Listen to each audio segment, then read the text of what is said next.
श्रोताओं नमस्कार। आकाशवाणी की क्षेत्रीय समाचार एकांश जम्मू के मासिक महिला सशक्तिकरण कार्यक्रम में आप सभी का स्वागत है। श्रोताओं, इस कार्यक्रम में हम बात करते हैं महिलाओं की। तो महिलाओं में हमारी माताएं, हमारी बहनें, हमारी बच्चियां, हमारी बेटियां भी आती हैं, जो कि हमारे इस समाज को पूरा 50% का योगदान देती हैं देश की तरक्की में, राष्ट्र के विकास में। और इस कार्यक्रम में हम आपको वुमेन अचीवर्स से मिलवाते हैं, उन बच्चियों, उन महिलाओं, उन लड़कियों, उन औरतों से मिलवाते हैं जो अलग अलग क्षेत्रों में कुछ अनोखा कर जाती हैं।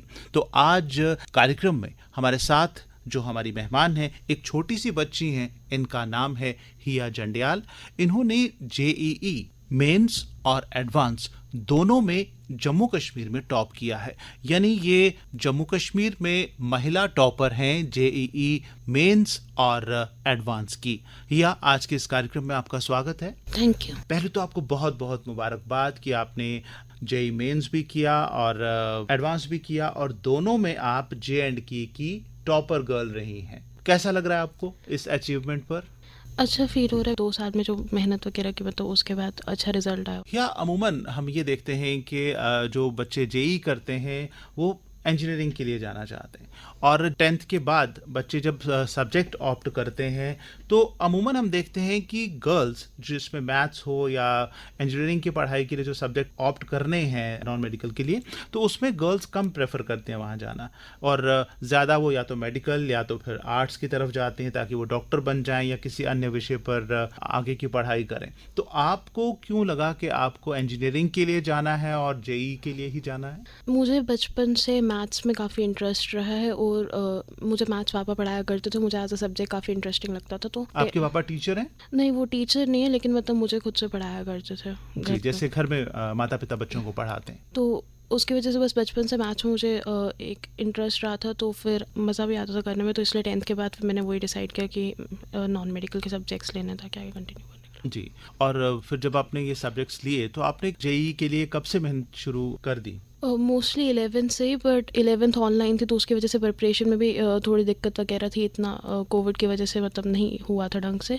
तो 12th में आकर फिर वो 11th का भी बैकलॉग वगैरह कवर करना पड़ा था, और फिर 12th में मतलब मेन प्रेप 12th में हुई थी। जी, और नॉन मेडिकल की जो टीचिंग है, चाहे वो स्कूल में आपकी क्लास हो, चाहे वो कोचिंग में आपकी क्लास हो, तो ज़्यादातर उसमें बॉयज़ ही रहते हैं। बॉयज़ की जो संख्या है वो ज़्यादा होती है। उसके बावजूद भी आप उनके बीच रह के कभी आपको हेजिटेशन नहीं हुई कि मैं बॉयज़ के बीच, मेरे पास लड़कियां कंपेनियन नहीं हैं, तो किस तरह से करूँगी मैं? मतलब जहाँ मैं कोचिंग जाती थी, कुछ लड़कियाँ तो थी मेरे साथ, वहाँ पर भी मेरे साथ वगैरह थे और पढ़ने वगैरह में। पर हाँ, लड़कियों का नंबर मोस्टली कम होता है नॉन मेडिकल की कोचिंग में, बट टीचर्स वगैरह सपोर्ट करते हैं, और मतलब आपको खुद पे कॉन्फिडेंस वगैरह रखना होता है बस। तो आपकी 2 अचीवमेंट्स हैं, आप हमें डिटेल में बताएंगे कि मेंस में आपका क्या स्कोर रहा और एडवांस में?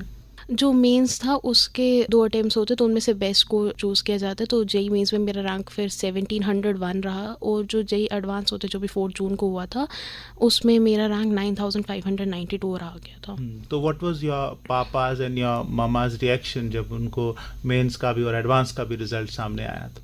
वो खुश थे काफ़ी, स्पेशली मेंस के टाइम पे जो रिजल्ट था वो बेटर दैन एक्सपेक्टेड था। मतलब 1701 में तो इतना अच्छा तो नहीं सोचा था, तो खुशी वगैरह तो काफ़ी थी, और मतलब लाइक उनको लगा नहीं था।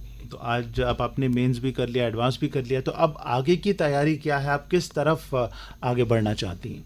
आगे अभी जोसा काउंसलिंग वगैरह होगी, अभी होने वाली है स्टार्ट, और बाकी कुछ काउंसलिंग्स भी चल रही हैं। तो उस हिसाब से अभी कॉलेजेस की प्रेफरेंसेस बढ़ी हो। आगे एक अच्छे से इंजीनियरिंग कॉलेज में मैंने सीएससी लेने का प्लान किया, एंड उसके बाद प्रॉब्ली कॉलेज के 4 इयर्स में डिसाइड करना है फिर कैट, या फिर मतलब किस हिसाब से आगे चलना है, प्रॉब्ली कैट देकर या फिर कुछ।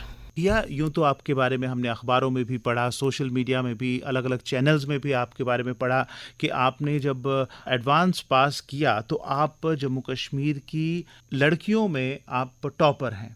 और उससे भी ज़्यादा खुशी हमें तब हुई जब पिछले हफ्ते हमारा जो आज़ादी का अमृत महोत्सव क्विज़ होता है उसमें आपने पार्टिसिपेट किया, और आपने उसमें लिखा था कि Sir, I am J&K girl topper of JEE Mains and JEE Advanced. I wish to come to your radio station for interview. Can you invite me? तो आपकी इस रिक्वेस्ट को मानते हुए हमने आपको यहाँ आज इनवाइट भी किया है। आपने क्विज में तो हिस्सा लिया, क्यों आपको लगा कि आपको क्विज में हिस्सा लेना चाहिए? मतलब क्विज़ेज़ में पार्टिसिपेट करना और अलग-अलग कॉम्पिटिशन्स में पार्टिसिपेट करना स्टार्टिंग से अच्छा लगता है बहुत। तो इसलिए मतलब मैंने डिसाइड किया था और साथ में फिर मुझे लगा था कि अगर मैं इस क्विज़ में पार्टिसिपेट करके रेडियो पे आई, तो फिर बहुत ज़्यादा बच्चे ख़ासकर लड़कियाँ होंगी मुझे सुनेंगी और उनको फिर ऐसा महसूस होगा कि वो भी आगे जाकर मतलब जेईई में मतलब काफ़ी अच्छा परफ़ॉर्म करके एक बहुत अच्छे कॉलेज में जा सकती है, इवन तो लड़कियाँ मतलब कम जाते हैं। ये तो बहुत अच्छा। और इसी तरह अगर बच्चे खुद हम तक आएँ, हमें लिखें, तो हम उन्हें ज़रूर उनके अचीवमेंट्स को हाईलाइट करना चाहेंगे। अब बात करते हैं समाज में महिलाओं की। हम जो बहुत पढ़े लिखे परिवार हैं वो तो बच्चियों को पढ़ाते भी हैं, और जो भी बच्ची करना चाहे उससे करवाते भी हैं, उसी फील्ड में उसको भेजते हैं। लेकिन न उसके बावजूद भी कई माता पिता की मानसिकता होती है कि ये काम जो है वो लड़कियों के लिए हैं, ये फील्ड्स लड़कियों के लिए हैं, और ये फील्ड्स और काम जो है वो लड़कों के लिए हैं।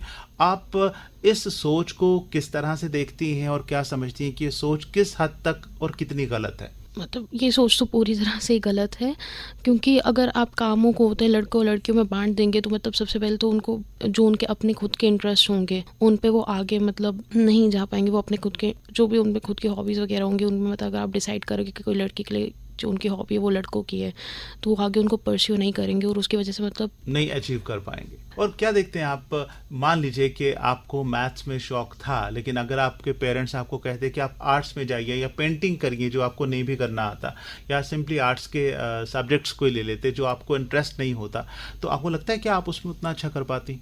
नहीं, मतलब मेरे पेरेंट्स ने तो मुझे किया था सपोर्ट कि मैं कुछ भी चूज़ कर सकती हूँ, पर अगर दूसरा करने को बोलते हैं तो उसके बाद लास्ट में मेरा खुद से ही मन नहीं करता उसको पढ़ने का, तो फिर मैं आगे नहीं कर पाती उनमें, जी। परफॉर्म नहीं कर पाती क्योंकि इंटरेस्ट मैटर करता जी, है। ये तो बहुत अच्छी बात है कि आपके पेरेंट्स अवेयर हैं, और वो जानते हैं कि बच्चियों को किस तरह से आगे लाया जा सकता है, बच्चों को भी और बच्चियों को भी। लेकिन जो पेरेंट्स इस चीज़ में विश्वास नहीं रखते और वो अपनी मर्ज़ी बच्चों पर थोपते हैं, तो आज हिया इस मकाम तक पहुंची है, इतना नाम किया है अपना, अपने घर वालों का, अपने स्कूल वालों का, अपने परिवार का नाम किया है। तो हिया ऐसे पेरेंट्स को क्या कहना चाहती है, क्या समझाना चाहती है? अपने बच्चों को जो वो पढ़ना चाहते हैं वो पढ़ने देना चाहिए, क्योंकि आगे जो वो 2 साल ये चीज़ पढ़ेंगे और उसके बाद भी आगे जो उनकी जॉब वगैरह होगी, जो भी वो डिग्री करेंगे वो भी इस पे डिपेंड करेगी। तो वो मतलब अपनी जॉब में भी अच्छे से परफॉर्म नहीं कर पाएंगे, एक्सेल नहीं कर पाएंगे अगर उनको उन बेस सब्जेक्ट्स पे ही इंटरेस्ट नहीं होगा। तो इसलिए जो आगे की मतलब उनकी लाइफ होगी उस पे क्या पता वो इतना अच्छा नहीं कर पाए, क्योंकि स्टार्टिंग में आपने उनको गलत सब्जेक्ट्स लेने के लिए फोर्स कर दिया, तो इसलिए उनको खुद से चूज़ करने देना चाहिए। जी, यानी वही सब्जेक्ट होना चाहिए जिसमें आपकी दिलचस्पी है, जो आपको पसंद है, और अगर वो सब्जेक्ट आपको पसंद है, उसी में आप पढ़ाई करते हैं, तो उसमें आप भी हिया की तरह शानदार अंक ले सकती हैं, टॉप कर सकते हैं और अपना नाम कर सकती हैं। आगे का आपका क्या विचार है, या किस स्ट्रीम में आगे आप जाना चाहती हैं? इंजीनियरिंग में ही आपको कौन सा पर्टिकुलर फील्ड जो है जिसकी तरफ आप जाना चाहती हैं? कॉलेज में मैं computer science and engineering choose करना चाहती हूँ किसी अच्छे से कॉलेज में। अभी जो काउंसलिंग होगी उसके बाद सीएससी का डिसाइड किया है मैंने, कोडिंग वगैरह इन सब। कोडिंग में इंटरेस्ट है? आगे स्पेशलाइजेशंस भी कर सकते हो आप सीएससी में, एआई पे या फिर डेटा साइंस वगैरह में, इनमें स्पेशलाइजेशंस भी कर सकते हो आप। या अगर आपसे मैं ये पूछना चाहूँगी, जो कामयाबी आपने हासिल की है, इसका श्रेय किसको जाता है, किसको आप श्रेय देना चाहती हैं? किसी एक इंसान को मैं मतलब इसका क्रेडिट नहीं दे सकती, बहुत ज़्यादा लोग इन्वॉल्व हैं। सबसे पहले मेरे पापा, उन्होंने मुझे मैथ्स वगैरह पढ़ाया था और उनकी वजह से मेरा इंटरेस्ट डेवलप हुआ था। मेरी मम्मा, उन्होंने कोई 1 साल से तो ऑलमोस्ट सीसीएल ली हुई है अपने स्कूल से, और मेरे घर पे मतलब मेरी देखभाल वगैरह कर रहे हैं, और कहीं पे भी मतलब हेल्प चाहिए होती है, कभी भी जाना है कहीं पे कोई डाउट्स वगैरह कुछ भी लेने के लिए, तो वो हमेशा तैयार होते हैं मेरे को ले जाने के लिए। मेरा भाई, वो अभी खुद पंजाब इंजीनियरिंग कॉलेज में इंजीनियरिंग कर रहा है, और उसने मुझे कॉन्स्टेंटली मतलब बताया, गाइड किया कि कहाँ पर मतलब कहीं पे भी हेल्प चाहिए तो मतलब मैं उसको कॉन्टैक्ट कर सकती हूँ, और उसने मुझे गाइड वगैरह किया, बताया कि जो भी मतलब जेईई के लिए मतलब कैसे प्रिपेयर करना है, फिर कौन सी चीज़ों को ज़्यादा इंपॉर्टेंस देनी है, कुछ भी करना। जो टीचर्स हैं मेरे, जैसे Puneet sir, Thakur sir, Priyanshu sir, Yatan sir और राजू सर, इन्होंने मुझे काफ़ी ज़्यादा मोटिवेट किया था, और इन्होंने जब भी कभी भी मतलब अगर लगता था कि नहीं होगा, फिर बुरे मार्क्स आते थे, तो ये मतलब कॉन्स्टेंटली हेल्प करने के लिए तैयार होते थे, और डाउट्स वगैरह लेने के लिए हमेशा तैयार थे। कभी भी कॉल कर सकते थे, टाइम ले सकते थे, कुछ समझ नहीं आ रहा, कोई भी टॉपिक, कितनी बार भी हेल्प चाहिए, वो हमेशा अवेलेबल होते थे। मेरी फिज़िक्स स्पेशली वीक थी, तो मतलब मैंने उसके लिए डाउट्स वगैरह बड़े लिए, और वो मतलब हमेशा हेल्प किया टीचर्स ने। उसके अलावा फ्रेंड्स वगैरह तो मतलब चाहिए होते हैं इस पूरे में, कि 2 साल में आपको करना और आपको मतलब ज़रूरत होती है यानी अपनी कॉन्स्टेंट प्रेस कामयाबी की। का श्रेय आप किसी एक को नहीं देना चाहते, बल्कि सभी का अपना अपना योगदान है आपको कामयाब बनाने में, और आपकी अपनी मेहनत तो इसमें है ही है। और जितने भी कॉम्पिटिटिव एग्ज़ाम्स होते हैं, नेशनल लेवल के या इंटरनेशनल लेवल के या किसी भी स्तर पर ये एग्ज़ाम होते हैं, तो उसमें मेहनत करनी पड़ती है। और कई बार होता है कि मेहनत करके करके कुछ ऐसा समय आता है कि इंसान ऊब जाता है और क्विट करने की कई बार कोशिश करता है। क्या बहुत ज़्यादा मेहनत, कभी आप उस पे थके, या कभी ऐसा मन में विचार आया कि नहीं ये बहुत मुश्किल है, मैं इसको छोड़ देती हूँ या बीच में क्विट कर देती हूँ, कभी ऐसा? हाँ, ऐसा तो होता ही है कि आप मतलब काफ़ी लंबी प्रेप होती है इसकी, तो लाइक अब बीच-बीच में आपको मतलब थक जाते हो या फिर आपको लगता है कि नहीं होगा, जब क्वेश्चंस नहीं निकलते हैं कुछ या फिर स्कोर नहीं आते तो आपको लगता है कि नहीं हो पाएगा, छोड़ देना चाहिए। पर उन टाइम्स में तो आपको बस अपने ऊपर कॉन्फिडेंस रखना होता है और साथ में ब्रेक ले लो जब भी ज़रूरत पड़े, क्योंकि जब भी ज़रूरत पड़े अपने पढ़ाई से ब्रेक ले लो, थोड़ी देर कुछ कर लो जिस मन करता है आपका। सबसे ज़्यादा ज़रूरी है क्योंकि अपनी मेंटल हेल्थ को ठीक रखना होता है और लाइक उसका ध्यान रखना, तो कभी भी अपने आप को एग्जॉस्ट नहीं करना पढ़ाई कर कर के दिन रात, तो उससे वरना आपका आगे आप अच्छे से कभी अपना बेस्ट दे नहीं पाओगे अगर आपका मेंटली एग्जॉस्टेड होगे टोटली, तो इसलिए नेसेसरी हो जाता है। जी, तो यानी आप ये कहना चाहते हैं कि हिम्मत हारनी नहीं है, और आप और भी दूसरी एक्टिविटीज़ में हैं, या आप एक किताबी कीड़ा बच्चा थी? एक्टिविटीज़ एज ए स्पोर्ट्स वगैरह में इतने इंटरेस्टेड नहीं थे, बाकी मैं मतलब म्यूज़िक? म्यूज़िक या फिर मैं तो मतलब अगर मुझे एंटरटेनमेंट चाहिए होती थी या तो म्यूज़िक या तो मूवीज़ वगैरह देखा करती थी मैं जी। उनसे, अब कभी कभार कुछ नॉवेल्स वगैरह बुक्स पढ़ सकते हो आप, तो मतलब मैं तो एंटरटेनमेंट के लिए मोस्टली मूवीज़ वगैरह ही देखा करती थी। जी, यानी आप पढ़ाई डट के किया करती थी, और जब कभी आपको थकान लगती थी तो आप म्यूज़िक का सहारा लेती थी और मूवीज़ वगैरह भी देख लेती थी। लेकिन बहुत सारे बच्चे होते हैं कि पढ़ाई में इतना खो जाते हैं कि वो किसी और चीज़ को ध्यान नहीं दे पाते। तो ऐसा नहीं है, अपने आप को थकाना नहीं है, और मेहनत जो है, हिम्मत नहीं हारनी है, और लगातार मेहनत करते जाना है, और कामयाबी आपको मिलेगी ही मिलेगी। प्रोग्राम ख़त्म करने से पहले एक जनरल संदेश सभी सुनने वालों को, ख़ास तौर पर उन बच्चियों को जो हिम्मत हार जाती हैं किसी मुकाबले में आगे बढ़ने से। जो लड़कियां हैं उनको तो मैं यही बोलना चाहूँगी कि अगर आप नॉन मेडिकल में हैं तो आपको अपने साथ में बहुत कम लड़कियां मिलेंगी, मोस्टली आप आगे पीछे आपके लड़के होंगे जो मतलब प्रिपेयर कर रहे होंगे इस एग्ज़ाम के लिए, पर आपको रियलाइज़ करना है कि ये पेपर आपके लिए जितना मुश्किल है उतना ही उन लड़कों के लिए भी मुश्किल है और सबको उतनी ही दिक्कत आती है। और दिमाग में ये चीज़ नहीं रखनी है कि आप लड़की हो इसलिए किसी चीज़ में वीक हो या फिर कोई काम नहीं कर सकते। पहले बहुत ज़्यादा चीज़ें थी जिनमें लड़कियां पार्टिसिपेट नहीं कर सकती थी या फिर नहीं किया करते थे क्योंकि माना जाता था कि वो लड़कों का काम है, लेकिन अब देखा जाए तो फिर आर्मी हो गया या फिर फाइटर प्लेन चलाना, ऑल्सो डॉक्टर्स वगैरह और सब कुछ, हाँ वो भी अभी लड़कियां काफ़ी ज़्यादा बनने लगी है, पहले नहीं होते थे इतना। तो लड़कियां कुछ भी कर सकती हैं अगर चाहें। और मैथमेटिक्स में जैसे बोला जाता है कि लड़कियां होती हैं वो मोस्टली इतना अच्छा नहीं करती, लेकिन one of the best mathematicians हैं जो शकुंतला देवी, वो भी एक लड़की हैं और उनसे प्रूफ होता है कि मतलब अगर आप कहीं पे भी चाहें आप अच्छा कर सकते हो और उसमें आपके जेंडर का कोई रोल नहीं जो होता। प्रतिभा है, टैलेंट है, उसमें लड़के और लड़की का सवाल नहीं होता। आपकी अपनी हिम्मत होनी चाहिए, आप कितनी शिद्दत के साथ, कितनी ऑनेस्टली आप पढ़ाई करते हैं, आप उस फील्ड में जा सकते हैं।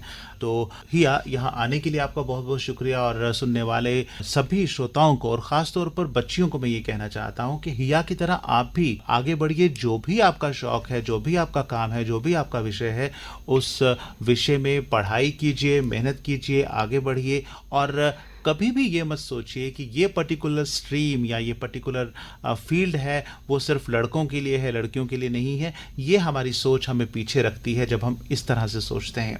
या एक बार फिर यहाँ आने का और ढेर सारी अपनी बातें हमारे साथ शेयर करने का, अपना अनुभव हमारे साथ शेयर करने के लिए आपका बहुत बहुत शुक्रिया। मैं भी आपको थैंक यू बोलना चाहूँगी मुझे यहाँ पर बुलाने के लिए और इंटरव्यू करने के लिए मेरा, और साथ में मैं आपसे पूछना चाहूँगी कि मैंने जो आज़ादी अमृत क्विज़ दिया था आपका, उसका सर्टिफिकेट मुझे कब तक मिलेगा? जी हाँ, आपका नाम तो हम अपने रेडियो में घोषित कर चुके हैं, और जैसा कि आप जानते हैं कि ये क्विज़ जो है हम जम्मू यूनिवर्सिटी के डिपार्टमेंट ऑफ स्टूडेंट्स वेलफेयर के साथ कोलैबोरेशन से मिलाकर कंडक्ट करते हैं इस क्विज़ को। तो आपका नाम यूनिवर्सिटी में भेज दिया गया है, और वहीं से आपका जो सर्टिफिकेट है, आपने जो पता लिखा होगा उस पते पर डिस्पैच कर दिया जाएगा और आपके घर पर वो सर्टिफिकेट आपका पहुंच जाएगा। तो यहाँ आने के लिए एक बार फिर हिया आपका बहुत बहुत शुक्रिया, and best of luck for your future.